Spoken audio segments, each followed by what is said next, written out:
Imaginez un endroit où vous achetez votre femme ou vendez votre propre fille pour qu'elle devienne l'épouse de quelqu'un. Cela ressemble à une histoire inventée, mais cet endroit existe. Je parle de la Bulgarie, un petit pays européen qui cache l'une des traditions les plus polémiques et controversées du continent. Le célèbre marché aux épouses Rome, où des adolescentes sont présentées comme de futures épouses et négociées pour des montants atteignant des milliers de dollars. Mais ce n'est que le début. La Bulgarie est une mosaïque de cultures anciennes, de peuples mystérieux, des danses qui défient le temps et un passé si profond qu'il traverse les empires, les occupations et les renaissances. Et dans la vidéo d'aujourd'hui, nous allons explorer la vraie Bulgarie. Un pays où le moderne et le traditionnel vivent en confrontation quotidienne, où les villes grandissent tandis que des villages entiers disparaissent, où des monastères millénaires reposent entre des montagnes géantes et où les traditions se mêlent dans des rituels dont vous n'auriez jamais imaginé l'existence en Europe. Alors préparez-vous, car ce que vous allez voir va vous laisser choqué, curieux, et en même temps complètement impressionné. Mais avant de commencer, laissez un like et abonnez-vous à la chaîne. Cela ne coûte rien et me motive à continuer à vous proposer du contenu incroyable. La Bulgarie est située dans le sud-est de l'Europe, en plein cœur de la péninsule balkanique, une région marquée par des montagnes imposantes, des vallées profondes et des paysages qui changent complètement tous les quelques kilomètres. Le pays partage ses frontières avec la Roumanie au nord, la Serbie et la Macédoine du Nord à l'ouest, la Grèce et la Turquie au sud, en plus d'être bordée par la mer Noire à l'est. Bien qu'elle n'occupe qu'environ 110 000 km², la Bulgarie impressionne par sa diversité naturelle, réunissant des plages ensoleillées, des forêts denses, des montagnes enneigées et des plaines fertiles au sein d'un territoire relativement compact. Une grande partie de cette variété géographique provient de la présence des chaînes de montagnes qui façonnent le climat et le mode de vie du pays. La chaîne des Balkans traverse la Bulgarie d'ouest en est comme un immense mur naturel, divisant le pays entre le nord plus froid et le sud plus modéré. Le sud-ouest s'élève vers la majestueuse chaîne de Rayla, où se trouve le mont Moussala, avec 2925 mètres d'altitude, le point culminant de toute l'Europe de l'Est.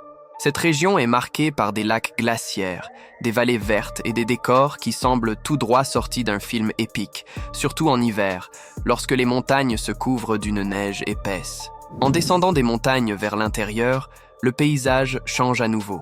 Les plaines du nord et du sud sont le grand grenier agricole de la Bulgarie, avec de vastes champs de blé, de tournesol et de lavande qui teignent le pays de couleurs vibrantes pendant l'été. Et lorsque le territoire atteint enfin la mer Noire, un autre contraste impressionnant surgit. Un littoral rempli de longues plages, de falaises spectaculaires et de villes historiques construites sur des péninsules rocheuses. En été, cette région se transforme en l'une des destinations touristiques les plus fréquentées de l'Europe de l'Est, tandis qu'en hiver, elle redevient calme et silencieuse. Parmi toutes les traditions de la Bulgarie, aucune ne cause plus d'étonnement et de débat que le célèbre marché aux épouses Rome, un événement réel qui a lieu parmi certains groupes tziganes du pays, organisé dans la ville de Stara Zagora. Maintenant, plus précisément pendant le festival annuel à Moghila, l'événement se déroule principalement chez les Kalaïdji, une sous-communauté rome connue pour suivre des traditions strictes et pour maintenir les mariages arrangés comme faisant partie de leur identité culturelle. C'est là, au milieu des stands, de la musique forte, des vêtements traditionnels et des familles entières réunies, que de jeunes filles sont présentées aux maris potentiels dans un rituel qui mêle tradition, négociationnette à tante ancienne qui anime encore une bonne partie de la communauté. Les filles qui participent à ce marché ont généralement entre 13 et 23 ans, souvent encore étudiantes ou déjà déscolarisées. Pour la communauté Kalaïdji, se marier tôt est considéré comme essentiel et plus la fiancée est jeune, plus sa valeur symbolique est grande. Elle porte des vêtements brillants, des coiffures élaborées et des accessoires qui attirent l'attention. Elles ne sont pas là pour défiler, mais pour être évaluées par des familles intéressées à négocier le mariage de leur fils. La dot est la partie la plus surprenante de ce rituel. Le montant varie selon la réputation de la famille, l'âge de la fiancée, ses compétences domestiques et, surtout, sa virginité, un facteur considéré comme obligatoire par la tradition rome. Les montants peuvent aller de 2100 à 10 500 $ dans les familles plus modestes, mais dans des cas rares parmi des familles traditionnelles et influentes au sein de la communauté Kalaïdji, ce montant peut dépasser 21 000 $. Pour eux, ce n'est pas un achat, mais plutôt un accord familial qui renforce le statut, l'honneur et la sécurité économique. Pendant l'événement, les parents discutent, négocient, débattent des montants et s'ils sont d'accord, Le couple peut même officialiser l'engagement le soir même.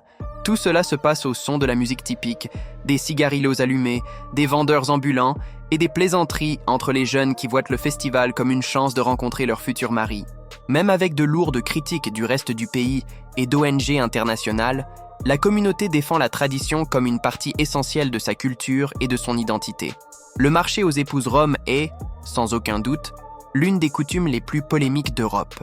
Il montre un contraste brutal entre la modernité de la Bulgarie urbaine et la force des traditions qui résistent au temps dans les communautés isolées, révélant un pays où passé et présent cohabitent côte à côte. Même si c'est souvent de manière conflictuelle. La Bulgarie est l'un des pays les plus anciens d'Europe, mais aussi l'un de ceux qui rétrécissent le plus au fil des années. Aujourd'hui, le pays compte environ 6 400 000 habitants, une chute impressionnante lorsque nous comparons avec les presque 9 millions qui existaient à la fin des années 1980. Cette réduction est si significative que la Bulgarie est souvent citée comme l'un des pays qui perdent le plus de population au monde, conséquence d'un faible taux de natalité, d'un vieillissement accéléré et du départ de millions de jeunes à la recherche de meilleures opportunités dans les pays de l'Union européenne. Le résultat est un pays où de nombreuses villes de l'intérieur semblent figées dans le temps, avec des rues silencieuses, des bâtiments abandonnés et des villages entiers presque vides. La majeure partie de la population est concentrée dans les régions de l'ouest et du centre, où se trouvent les villes les plus développées. La composition ethnique est majoritairement bulgare, mais le pays abrite aussi des minorités importantes, comme les Turcs et les Roms, un peuple d'origine tzigane qui influence profondément la culture, la musique et même la cuisine locale. Dans certaines zones du sud-est du nord-est, par exemple, la langue turque est encore parlée dans les rues, cohabitant côte à côte avec la langue officielle du pays, le bulgare, une langue de la famille slave écrite avec l'alphabet cyrillique, le même utilisé en Russie, en Serbie et dans d'autres pays d'Europe de l'Est. La religion joue également un rôle important dans le mode de vie bulgare. La foi prédominante est le christianisme orthodoxe, suivi par la majeure partie de la population et profondément présent dans les rituels, les festivités et l'architecture des églises anciennes dispersées à travers le pays. Des minorités musulmanes, principalement parmi les Turcs et une partie des Roms, ont aussi une présence significative, maintenant des traditions, des mosquées historiques et leurs propres célébrations. La capitale de la Bulgarie est l'une des villes les plus anciennes d'Europe et une véritable mosaïque de contrastes. Un endroit où les ruines romaines cohabitent côte à côte avec des bâtiments modernes, des marchés populaires, des églises millénaires et des avenues animées. Située à l'ouest du pays et entourée par l'immense montagne Vitosha, Sofia vit dans un paysage unique. En hiver, les montagnes aux alentours sont complètement couvertes de neige, créant un décor qui mêle nature sauvage et vie urbaine intense. Avec environ 1 200 000 habitants, la capitale concentre une bonne partie de l'économie, des emplois et des universités du pays. Fonctionnant comme le cœur battant de la Bulgarie moderne, la ville est un véritable musée à ciel ouvert. Au cœur de Sofia se trouve la grandiose cathédrale Alexandre Nevski, l'une des plus grandes églises orthodoxes d'Europe, avec des coupoles dorées qui brillent sous le soleil. L'une des cartes postales les plus célèbres du pays. Tout près de là se trouve l'ancienne église Sainte-Sophie, qui a donné son nom à la ville et garde des siècles d'histoire sous son sol archéologique. Un autre trésor de la ville est l'église de Bojana, classée par l'UNESCO et célèbre pour les fresques médiévales qui ont révolutionné l'art européen par la richesse des détails et des expressions humaines. La capitale est aussi un rare carrefour de religion. La mosquée Banya-Bashi, construite au XVIe siècle pendant la domination ottomane, reste active jusqu'à aujourd'hui, contrastant directement avec les grandes églises orthodoxes qui l'entourent. Et complétant cette rencontre culturelle, on trouve la synagogue de Sofia, l'une des plus grandes synagogues séfarades du monde, formant l'un des rares endroits en Europe où chrétiens, musulmans et juifs partagent le même pâté de maison en pleine harmonie. Pour les passionnés d'histoire, Sofia garde encore un secret fascinant, les ruines romaines de Serdica. Éparpillées à travers la station de métro et autour du Largo, en plein centre de la ville, marcher à travers ces ruines alors que des bâtiments gouvernementaux de l'ère communiste s'élèvent en tout autour vous donne la sensation que Sofia ne s'est jamais arrêtée dans le temps, mais a simplement accumulé, couche après couche, les marques de tous les peuples qui sont passés par ici. Une capitale qui respire l'histoire, la culture et la diversité à chaque coin de rue. La Bulgarie est l'un de ces pays qui semblent discrets à première vue, mais qui cachent des curiosités impressionnantes, certaines historiques, d'autres culturelles et même comportementales qui prennent tout visiteur par surprise. La première d'entre elles commence par quelque chose de simple, mais d'extrêmement curieux. Le geste pour oui et non fonctionne à l'inverse. En Bulgarie, les gens hochent la tête de haut en bas pour dire non. Et font ce mouvement latéral comme si nous disions non, pour dire oui à ceux qui visitent le pays pour la première fois. Cela cause une confusion totale, surtout dans les restaurants, les taxis et les marchés. Une autre curiosité impressionnante est que la Bulgarie est le pays du vrai yaourt. Ils produisent un type unique appelé Kizelo Mliako, fermenté avec la bactérie Lactobacillus bulgaricus, qui n'existe naturellement que sur ce territoire. Les Bulgares considèrent ce yaourt comme un patrimoine national, et beaucoup lui attribuent la longévité des habitants des montagnes. Toujours dans la gastronomie, la Bulgarie est l'un des plus grands producteurs d'huile de rose au monde. Dans la région connue sous le nom de Vallée des Roses, elle exporte l'essence pour des parfums célèbres et organise même des festivals dédiés à la récolte des fleurs. De plus, la Bulgarie détient un titre historique que peu connaissent. C'est l'un des pays les plus anciens d'Europe, fondé officiellement en l'an 681 et conservant son nom d'origine depuis lors, quelque chose d'extrêmement rare sur le continent. Une autre curiosité marquante est le fait que l'alphabet cyrillique, aujourd'hui utilisé dans des pays comme la Russie et la Serbie, a été créé par des missionnaires bulgares, faisant de la Bulgarie l'une des responsables directes de l'écriture utilisée par des millions de personnes dans le monde. Il existe aussi une curiosité peu diffusée. La Bulgarie possède certaines des grottes les plus anciennes du continent, où ont été trouvés des fossiles, des peintures rupestres et même des outils préhistoriques. Et en parlant du passé, peu savent que le pays abrite l'un des plus grands trésors d'or néolithique jamais découverts. L'or de Varna, daté de plus de 6000 ans, considéré comme l'un des artefacts en or les plus anciens du monde. Pour finir, il existe un fait insolite et peu commenté. Pendant l'époque socialiste, la Bulgarie est devenue le pays qui fabriquait le plus d'ordinateurs dans le bloc soviétique, gagnant le surnom de Silicon Valley de l'Est, quelque chose que presque personne n'imagine à propos d'un pays si traditionnel et rural. La Bulgarie est, sans aucun doute, un petit pays, mais rempli d'histoires, de coutumes et de surprises qui enchantent tout visiteur. La Bulgarie a l'une des histoires les plus anciennes et impressionnantes de toute l'Europe.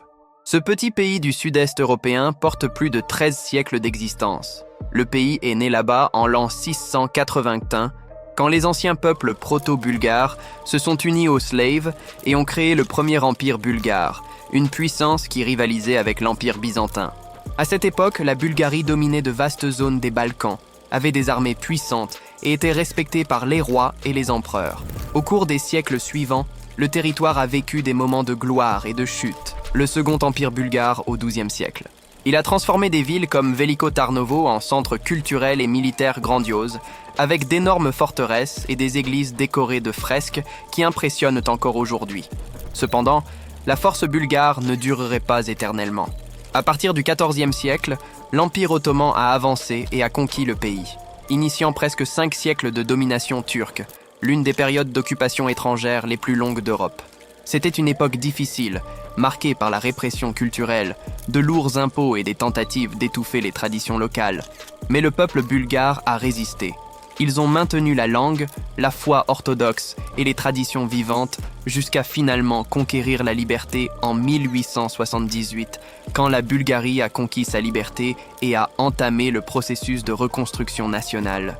De nouvelles villes ont surgi, des écoles ont été ouvertes et le pays a tenté de se moderniser rapidement. Cependant, le XXe siècle a apporté une nouvelle série de conflits, de guerres et d'instabilités qui ont fini par conduire la Bulgarie dans la sphère d'influence soviétique après la Seconde Guerre mondiale. Ainsi a commencé la période communiste. Usines d'État, villes de béton, censure, propagande politique et surveillance constante. C'était un pays discipliné, rigide et contrôlé. Avec la chute du communisme en 1989, la Bulgarie a traversé une transition douloureuse vers le capitalisme. Des usines ont fermé, des millions ont émigré et le pays a affronté l'une des plus grandes crises économiques de l'après-soviétique. Malgré tout, la Bulgarie a réussi à se relever et en 2007 est entrée dans l'Union européenne. Une étape importante qui a ouvert des portes aux investissements, au tourisme et à la modernisation. Aujourd'hui, l'histoire bulgare est marquée par la résistance, les renaissances et une force culturelle qui a survécu aux empires, aux guerres et aux régimes. La Bulgarie possède l'une des traditions de danse les plus anciennes et vibrantes d'Europe, où chaque mouvement porte des siècles d'histoire, de foi et d'identité nationale. La danse la plus connue du pays est le horo, Une tradition collective où des dizaines, parfois des centaines de personnes s'unissent en un grand cercle main dans la main, exécutant des pas synchronisés au son d'instruments folkloriques qui possèdent des timbres uniques. Le rythme est marqué par la cornemuse bulgare, par le kaval, une flûte pastorale, et par le tupan, un grand tambour, créant une sonorité profonde qui semble appeler l'esprit du peuple à danser. Une autre danse traditionnelle très importante est le pravo oro, peut-être la version la plus populaire parmi les jeunes. Elle est simple, répétitive et hautement contagieuse, faisant en sorte que n'importe qui, y compris les étrangers, puisse participer sans difficulté. Quant à la Rašenica, c'est une danse plus complexe et exécutée par des couples, marquée par des pas rapides et des changements de rythme surprenants.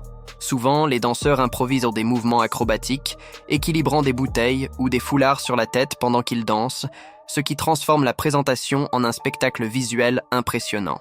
Certaines régions du pays préservent aussi des danses ancestrales avec une signification spirituelle, comme les Nestinarstvo, une tradition rare où des danseurs marchent pieds nus sur des braises dans un rituel religieux qui mêle christianisme orthodoxe et croyances païennes millénaires, n'est-ce pas? Cette pratique a lieu principalement dans la région montagneuse de Strandzha et est considérée comme un patrimoine vivant du pays. Les danses traditionnelles de la Bulgarie sont plus que du folklore, elles sont un lien entre le passé et le présent. Une preuve que la culture bulgare reste vivante, puissante et présente dans chaque célébration que le pays réalise. La nourriture de la Bulgarie est simple, rustique et profondément liée à la terre. Une cuisine qui naît des montagnes, des vallées fertiles et des traditions paysannes qui ont survécu pendant des siècles. L'élément le plus marquant de la table bulgare est le yaourt, considéré comme l'un des meilleurs du monde. Il apparaît d'Enstout, dans les sauces, les boissons, les soupes froides et même dans les plats salés, étant une fierté nationale. Un autre symbole de la cuisine bulgare est la shopska salata, une salade colorée faite avec de la tomate, du concombre, du poivron, de l'oignon et le fromage blanc traditionnel appelé sirène, très semblable à la feta grecque. Elle est si importante que beaucoup disent que c'est la salade qui représente le pays.